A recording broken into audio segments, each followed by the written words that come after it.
everyone, it is Kelly Beezer and I'm back.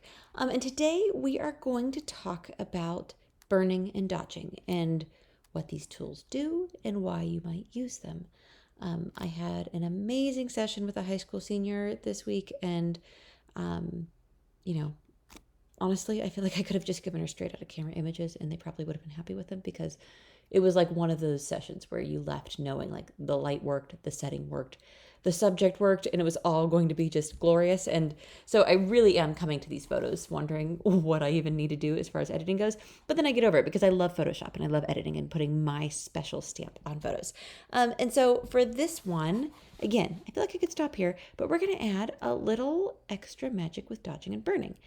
And the first thing you're always going to do when you are manipulating pixels in Photoshop is you're going to create a duplicate background layer with Command J. And what that does is creates that duplicate so that you're only making changes to that copy and not to the main image. That way, if I mess up, which happens, I can just delete it and try again. So the dodge and burn tool is going to be right here. And right now, this little guy, I don't know what that hand is doing. I don't know why that is considered burn, but we're just going to accept it. That is burn. If you press this little arrow on the side here, you can see I can pick sponge tool, burn tool, or dodge tool. The cool thing that some people don't know is that when you're on burn and you press option, it becomes dodge. And so that's typically what I do. I would much rather use hotkeys than try to hit that little itty bitty arrow and go back and forth, because I'm old and my eyes are tired. So let's talk about a few ways I use dodging and burning. The first one is to create depth.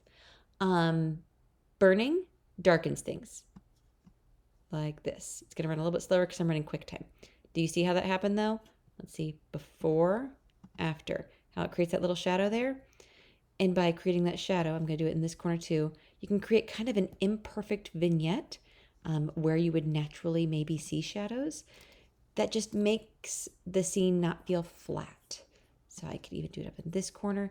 I've seen people do vignettes where you drag, a multiply blending mode layer or any number of things, and you create like a perfect oval around the subject or a perfect circle. And sometimes it just looks a little bit too perfect to be real, right? And so I like kind of just bopping in here with the burn tool and getting the edges that way, because it just looks like, oh, maybe that's just how it was straight out of camera, which is always the result I want, especially for client work when I'm doing these edits. So let's see, before, after. It is subtle, but do you see how that just zeroes your eye in more on her? It kind of keeps you within the frame. And again, it just creates that depth here. So it looks like the light is creating even a more three-dimensional feel.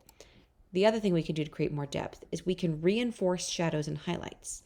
And what I mean by that, we'll make this guy a little bit smaller. You can do that with the bracket keys, or you can come up here and, drag the size and the hardness. But again, I like my hotkeys. So just that left bracket will make it smaller, right bracket will make it bigger. And I'm just going to come in here and I'm going to burn that shadow, right? And then I can just pop here, burn that shadow. Now I can press option and I can come in and do the same thing, but to the highlights. You see how I'm just brightening that? You can brighten that, get these shadows here, brighten that. I can even come in here. And all I'm doing, again, is just darkening shadows just slightly. Again, I'm at 23%. That might even be a little bit too much. Let's come down to like 18%. And then, just come in. You can use kind of broad strokes for the bigger areas and then come in and do more of the details with a smaller brush. So option to highlight. That was a little bit too much of a line. Let's burn, dodge, burn, dodge. And again, I'm not going to create new light patterns this way, but if I do kind of mess up the light, this is a way to help. If I want to bring up that exposure just a bop, that is something I'll do. We'll talk about that in a minute.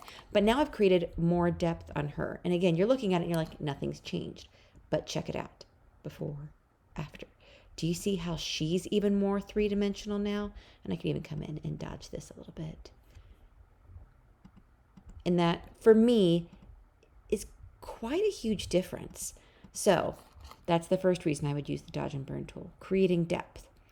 The second reason would be to add light to the eyes. Now, I'm saying add light to the eyes.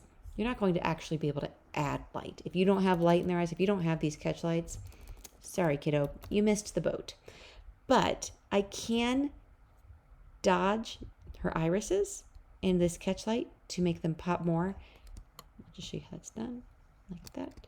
And do you see how that actually brings out color detail in her eye? I'll just do it before and after. It actually, you can see more of the variation in there, which I think is amazing. And it just brightens that catch light ever so slightly. But here's my favorite trick. There's a naturally occurring highlight right here on her tear line. And if you reinforce that, it opens up eyes so much. And you know, in this portrait, yes, but even more in like those really close up portraits. You know, like if I had this cropped like this, that would be a huge difference.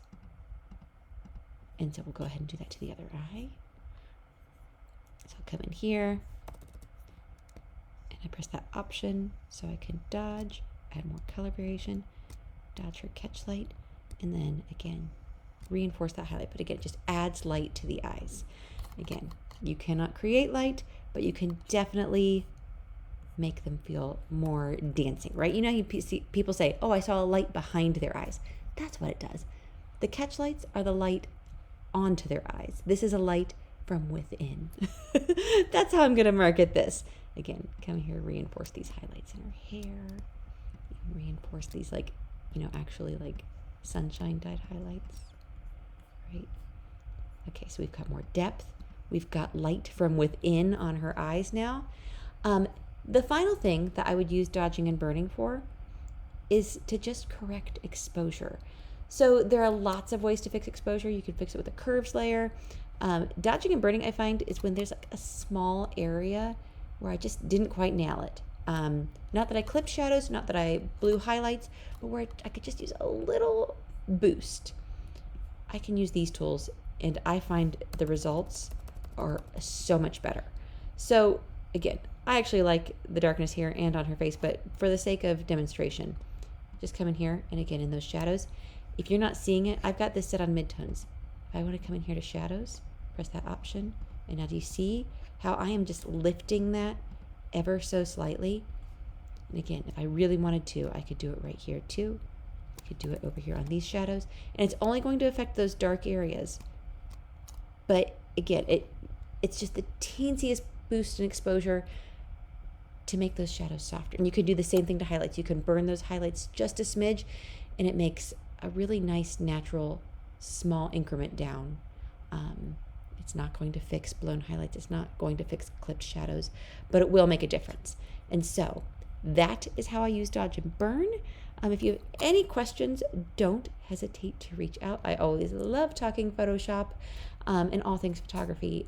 Thanks so much for tuning in, and we'll chat soon. Bye.